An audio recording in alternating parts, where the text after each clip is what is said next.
All right, we're going to talk biology this afternoon. We're in a biology lab for Faculty Spotlight. Joining us is Julie Kelly. Hi, Julie. How are you? Hi, how are you, Ruben? I'm doing well. My first interview in an actual biology lab. I'm excited. Welcome. This is interesting. A lot of interesting things in here. Takes me back, but I haven't been in biology class for years. So, talk about your experience with biology. I'm kind of curious. How does one start getting into biology? God, that's an interesting question. Thank you for asking. I think I have always been a field biologist at heart. One thing that a lot of people don't know about me, Ruben, is that I grew up as a migrant worker. So we were in the fields extensively. So just being out in nature and observing ecosystems in its natural environment is, I think, what drew me to the sciences or the natural world. Upon high school graduation, I went to State University where I majored in biology. And one thing that really helped me enjoy field work really was internships. I did an internship at the University of Notre Dame. I also did an internship with Texas Parks and Wildlife. So I think that kind of is what catapulted me to become a biologist. So that's impressive. So as long as you can remember, it's been all about biology. It hasn't always been about biology, Yeah. yes. And field work primarily, because there's different areas you can go into in biology. You can go to medical school, you can do research, but being a field biologist is enjoying being outdoors. Mm-hmm.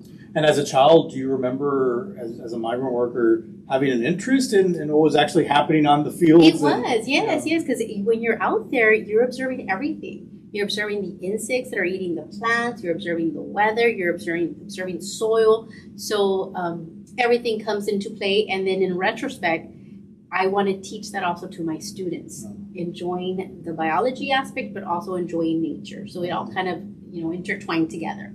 At any point in your career, did you consider something else? Probably after organic chemistry. One of the most challenging courses I took as an undergrad. I seriously considered changing fields, but at that point I was like, no, I have to finish it. So I think at that point every biologist is going to be like, do I want to do this or not? Yeah. But other than that, no, I'm glad I stayed, in the biology field. In terms of education now, that is where I wasn't expecting to be an educator. I was thinking I was going to work at a zoo or be an astronomer, but as an education, when I came back to Laredo in 2000, my brother was a teacher at the time, and about 2 weeks before classes started at UISD, he said, why don't you just give it a shot? And I was like, okay, I guess I'll try it out. And 20 some years later, wow. I'm still teaching. So you started at the high school? I started at the high school, yes. I did 15 years at Alexander High School. Oh. I was a science teacher there. And I'm going on my 10th year here at Laredo College. So you've had almost an equal amount of experience in both high school and college. Yes. I'm guessing that at the high school level, biology teachers are hard to find? Yes, it is basically an underrepresented group. There is so much need for science and math, STEM educators. There are incentives to try to bring them in, but it is a high demand. Low amount of educators are going into that field, engineering as well. So we do need people in the sciences and educators primarily. So when you came back to Laredo, what was the plan instead of teaching? You hadn't figured it out yet? I had not figured it out, but I was still doing field work. One thing that I've always done is I've always volunteered extensively. So when I came to Laredo, I was collecting water samples as a volunteer.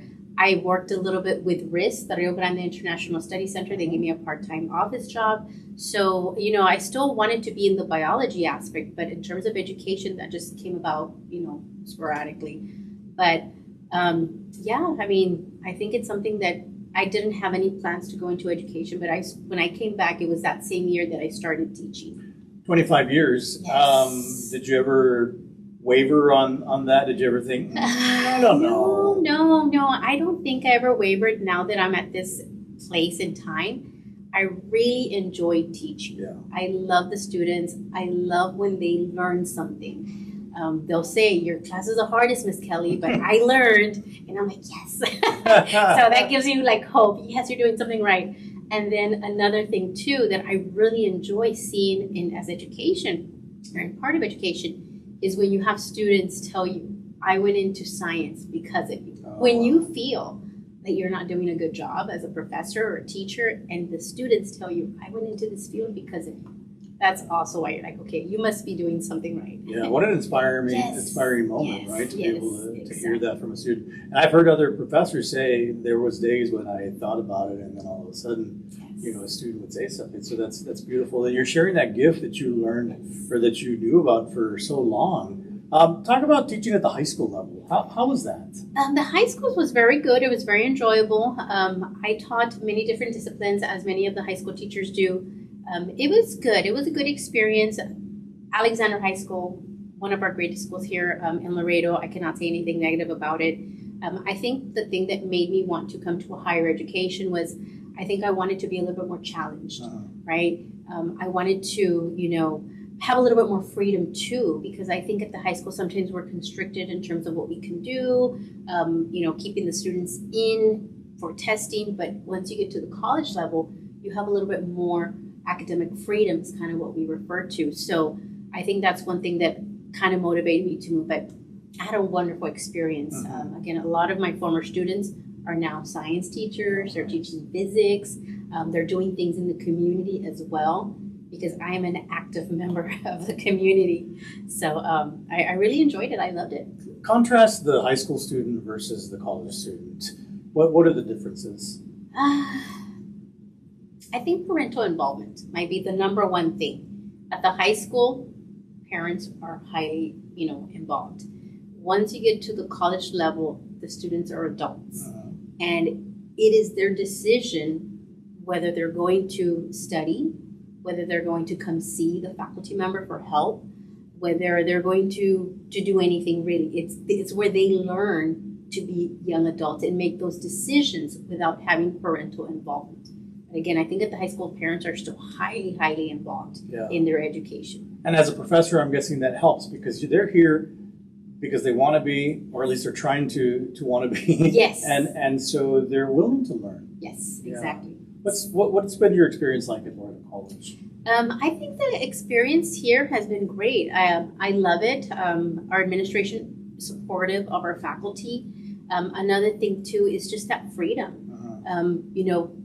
I could tell my students, hey, today we're going to go down to the river, collect some water samples. We're going to go fish. We're going to go collect insects. Wait, you go fishing? Well, we've done fish labs. Yes. Well, we have. In little areas, we go and do a diversity lab of the fish.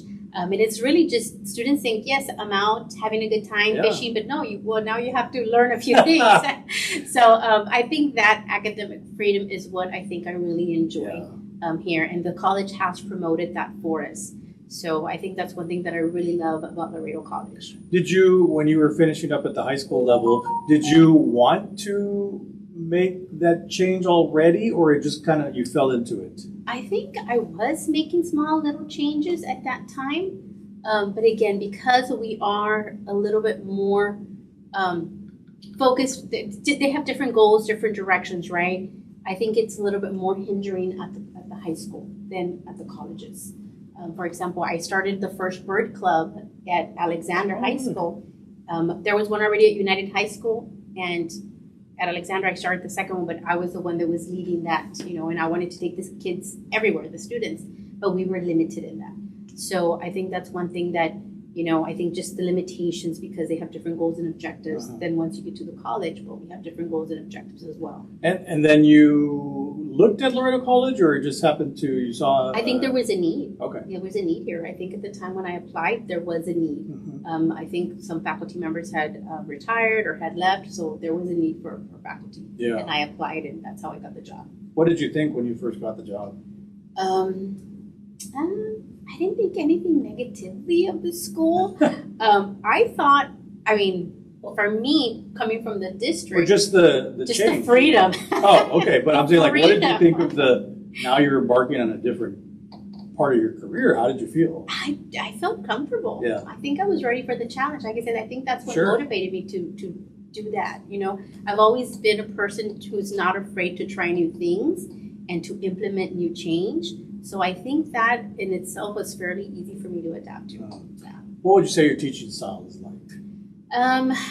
One thing that I learned at the high schools, which I'm grateful for this, is empathy. You never know, Ruben, what the student is going through at home. So when you have your students, you have to kind of have that in the back of your mind. That's one thing, to be an empathetic professor. 2, fair, right? Although some students might think you're not fair, I'm going to be fair across the board. And then really just teaching with passion, right? I practice what I preach.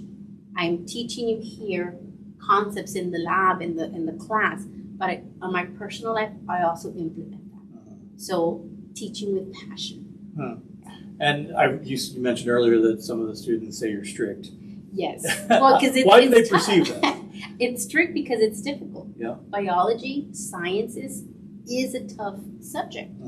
Any of the sciences, some certain math, certain classes, certain disciplines.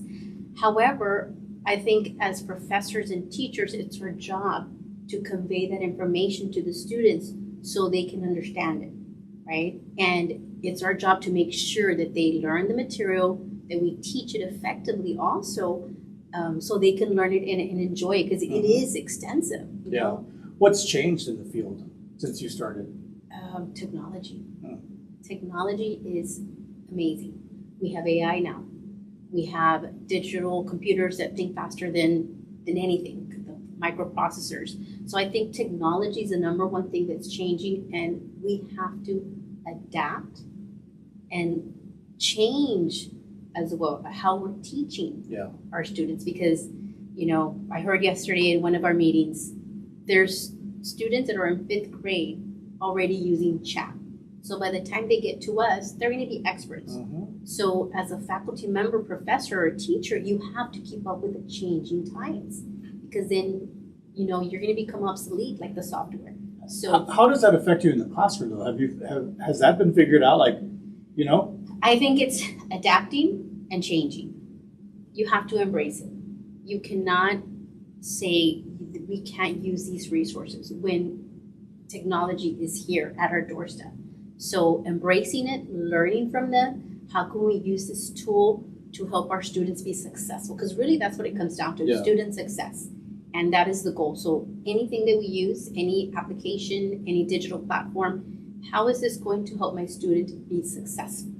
The good thing is that technology doesn't change what happens out in the field. You can still go out into the field. Maybe technology helps you in identifying some of the things you're seeing. But for the most part, as a biologist, you still get to go out to the field regardless of the technology. Yes. And there's now better technology that can be used in the field as well. There's really good satellite data that you can use. The amount of data that can be processed versus you doing everything by hand or, a simple computer. But now you can enter data and it can give you results a lot faster. Simulations, modeling also, that technology is amazing as well. So for those 5th graders that are already using it, it's really impossible to know what they're going to know by the time they get here, right? We just don't know. And in the education field, we just have to keep up ahead with the times. And these students, when they come into us, they're going to know more, be more tech savvy than us. So as professors, we have to be on top of that to be effective teachers. Were your parents, did they have an interest in biology at all? Or it was just the fact that you were out in the field? I think just the fact that we're in the field. Now, one thing that my father always did, he always encouraged us to study. He has, I think he had maybe, let's say, high school education, and my mom had a 3rd grade education. So, they didn't have the opportunity to go to school, but they always implemented learning, and he was always teaching us. He'd always, even if we were out there, on the fields, he would be teaching us about the clouds, about plants. So it was like a natural living laboratory for us. Even though at the time we felt like, oh my God, we're working, but in retrospect, it was a living laboratory for us. It was setting you up. Yes. It was setting you up for what you are today. Yes. Little did you know at the time, other than the fact that you know that you loved it. I want to ask you about the student today versus the student 25 years ago even. Student today, they want the answers quickly. Yeah. They want data quickly at their available, disposal. Now, they don't want, I think some of the skills are different. Perhaps 25 years ago, the skills that were required for a workforce were different than what we need now. And there are some challenges that we have. For example, I've heard across the United States, not just here, in reading articles, talking talking to other professors from other universities, or speaking to, educators in other parts of the state, there are skills that we're losing that some of our students don't have. And the workforce also is demanding these skills. So I think the students are completely different. Yeah. Because the industry is also changing. So I think looking at the workforce, what skills do they need for our students to be successful, and how can we help them? Because again, 25 years ago, it was completely different. The workforce was also different at that time. Even 25 years ago, the internet wasn't what it is today. Exactly. I mean, so that's huge. I want to go back to something you said. You talked about having empathy as a professor. Yes. That's a little surprising that at the college level, I mean, it shouldn't be surprising, right? We should be empathetic all the time, Yes. but even at the college level, you have to realize that your students are going through things, some of them, right? Mm-hmm. Yes. Yeah. And there's a lot of, things that are going on. The mental illness has increased. I know that, looking at the statistics, suicides also have increased for everybody, nationwide. There's a lot of anxiety, I think, in our students and in the community. So I think being empathetic, in general, like you said, everyone should be empathetic, but our students also come in with a lot of issues, a lot of problems that we also have to understand, and not to be this, well, you failed, you don't get to take this test anymore. Hey, that's okay, things are going to be fine, because we want our community to be successful. Yeah, absolutely. Right? So like we want our own children, we also want the community to be educated. And I think the more that we have our community that's educated, it'd be better for the community overall. If you hadn't been a biology teacher, or even got into the field of biology, what would you have done? I think it really depends on the amount of resources I would have had. Because we discussed this at home. Like if you were to win the lottery and you had millions of dollars, what would you do? Of course, you'd spend some on yourself, your family. But one thing that I always tell my husband, he disagrees, I would open a nonprofit organization to help the community. Because if I didn't have to work and I had this unlimited resources, I think I would still be an active member of my community and help them out. Give back to the community. And that's something that I probably would see myself, even maybe after retirement. Yeah. Continue that activism, the community, the stewardship to make Laredo better. But you don't ever remember wanting to be a lawyer or wanting to be, Mm-hmm. it was always in biology. No, it's always biology or helping out the community. Yeah. What do you do when you're not being the biology person? Because it sounds like that's all you do. It doesn't ever stop. I was going to say, it doesn't ever stop. So when I'm not teaching, Yeah. I am working, I'm the president of a nonprofit organization, which is a Bird Club of Laredo. So basically, I'm bird watching with the community. I'm also helping out in a grant, part of that bird group, right, Monte Mucho Audubon Society. I'm also part of a grant where I'm helping a community here locally, El Azteca neighborhood, the oldest neighborhood in Laredo. We're helping them to improve their quality of lives. And then if I'm not helping with that, I was going to say, I'm either, hiking, I'm outdoors, kayaking.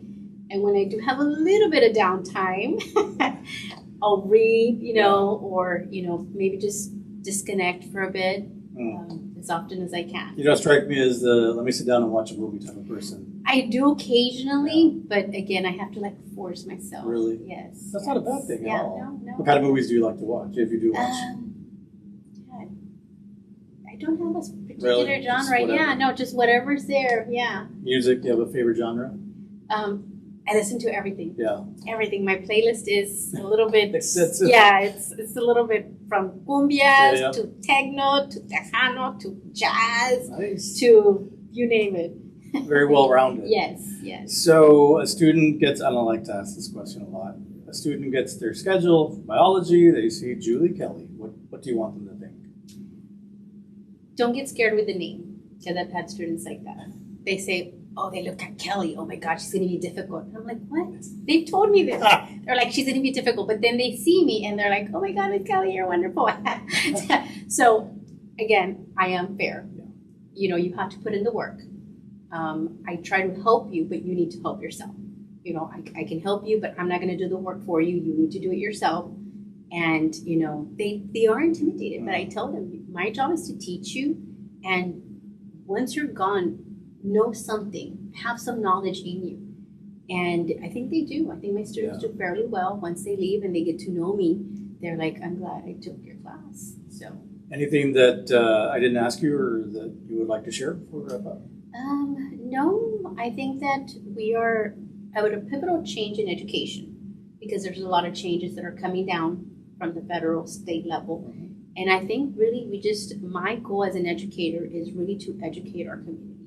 The more educated you are, Ruben, the better decisions are made, the more worldly views that you have.